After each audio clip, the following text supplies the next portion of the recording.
परमात्मने प्रणतः क्लेशनाशाय गोविन्दाय नमो नमः। गोविन्दाय नमो नमः।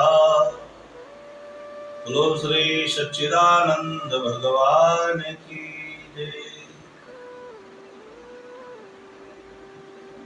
श्रीमद् भागवत महापुराण के अंतर्गत जो ध्रुव चरित्र हमें देखने को मिलता है, जो भी हमें यहाँ दृष्टांत मिलता है, कथानक जो है, जो कथा है, उसके पीछे कुछ सिद्धांत होता है, कुछ बातें हमें ऋषिगण उस कथानक के माध्यम से बताना चाहते हैं, जिस मूल चीज को हम लोग स्पर्श न करके केवल उसे कहानी मान करके रह जाते हैं, उस वस्तु से, उस तत्व से हम अछूते रह जाते हैं और हमारे जीवन में उसका रस प्राप्त नहीं होता, उसका आनंद नहीं मिलता, उसका वास्तविक सुख नहीं मिलता। जो वही भूमातद सुखम, गुरु का अर्थ होता है निश्चय, दृढ़ता, अटल रहना, अपनी बातों पर अटल रहना, निश्चय कर लेना। देखो, इनके पिताजी का नाम है उत्तानपाद, गुरु जी की माता का नाम है सुनीति, गुरु जी की एक दूसरी माता है जिसका नाम है सुरुचि, और गुरु जी का एक भाई है जो दूसरी माता से है, उसका नाम है उत्तम। इस गुरु प्रसंग से हमें यह निर्णय लेना चाहिए, इनकी जो माँ है सुनीति है,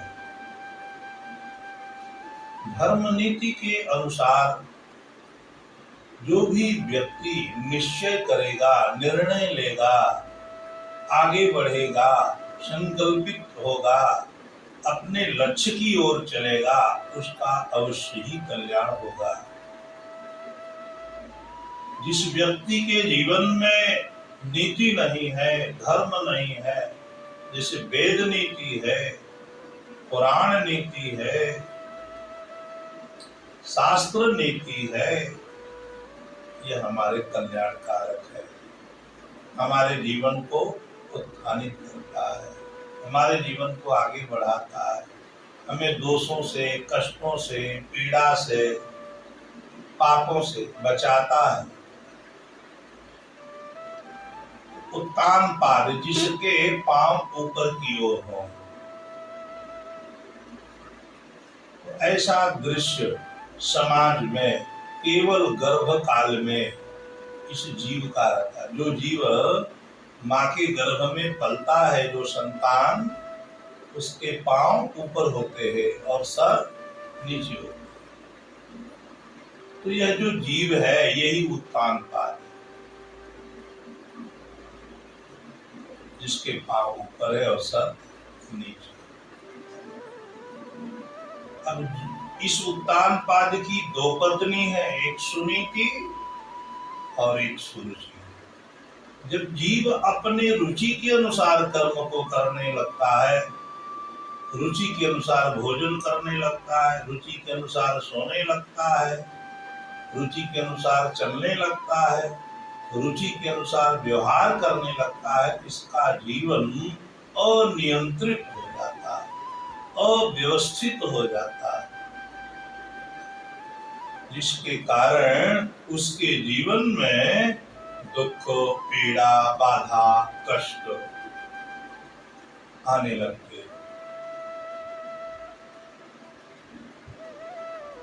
अपनी रुचि के अनुसार चलने वाला व्यक्ति के मन के अंदर उत्तम भोगों की लालसा होती है।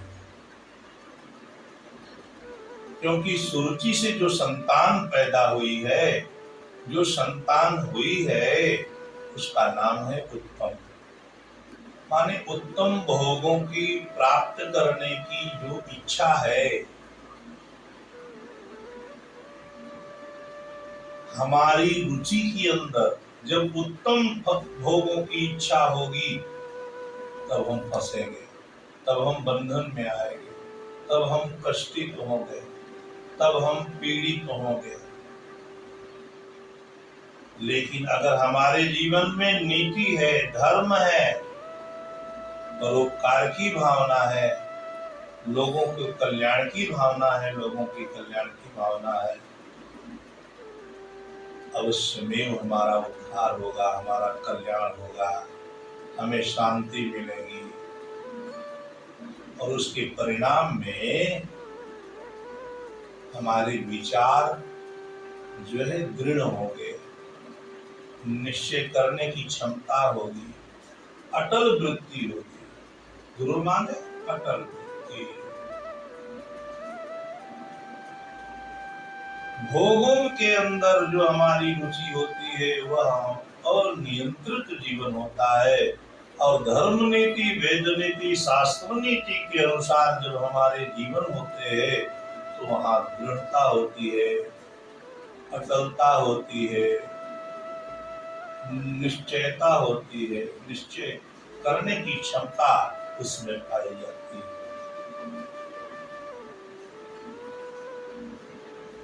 ध्रुव जो है बालकों के साथ खेल रहा है। लोग बताए कि इसके पिता का पता नहीं है। अपनी माँ से प्रश्न करने पर उत्तानपाद के गोद में जाकर बैठता है। उत्तानपाद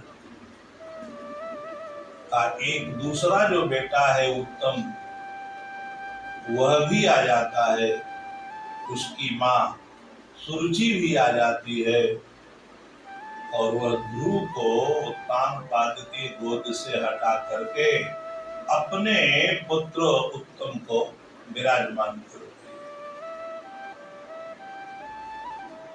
ध्रुव को इस बात की ग्लानि होती है कि ये उत्तानपाद जो मेरा भी पिता है और उत्तम का भी पिता है, अगर उसे गोदी में बिठा रहा है तो हमको भी उसे गोदी में बिठाना चाहिए। जिस पिता के अंदर धर्म नहीं होगा, वास्तविक निर्णय की क्षमता नहीं होगी, वेद शास्त्र पुराण आदि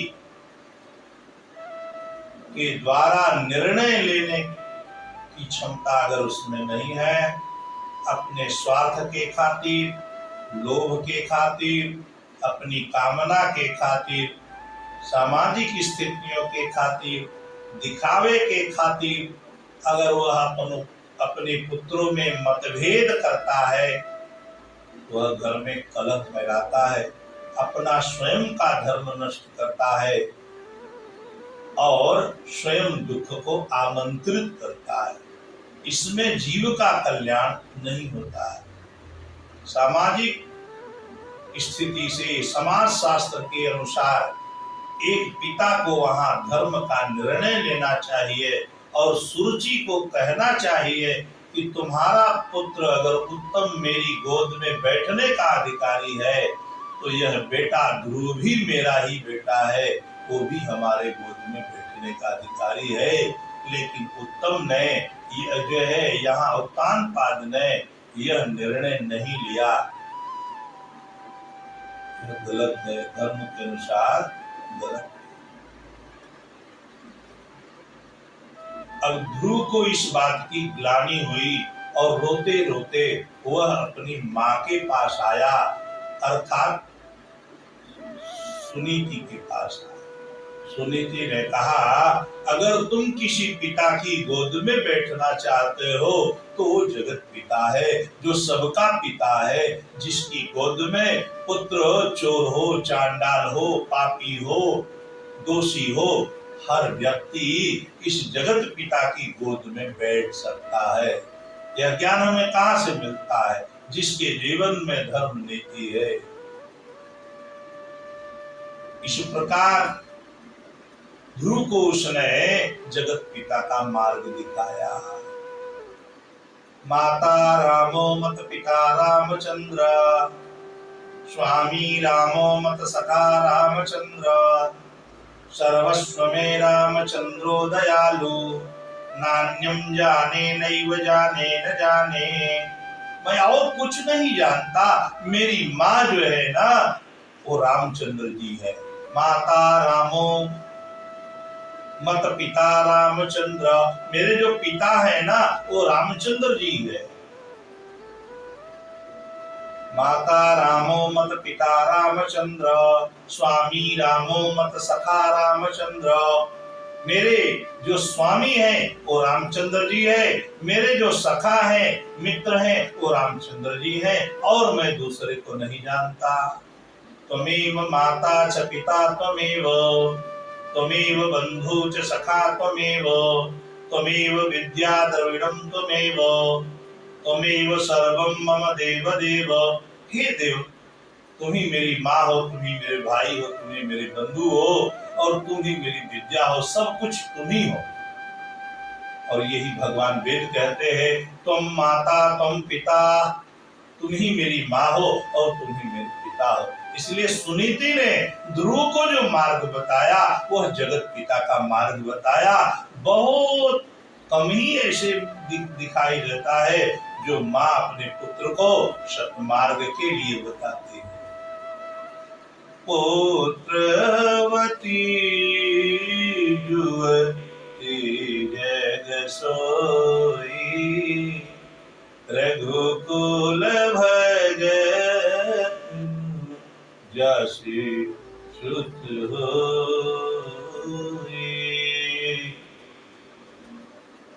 वो माँ धन्य है जिसका पुत्र भगवत मार्ग की ओर चलता है। ध्रुव ग्लानि जपे हरि नाम,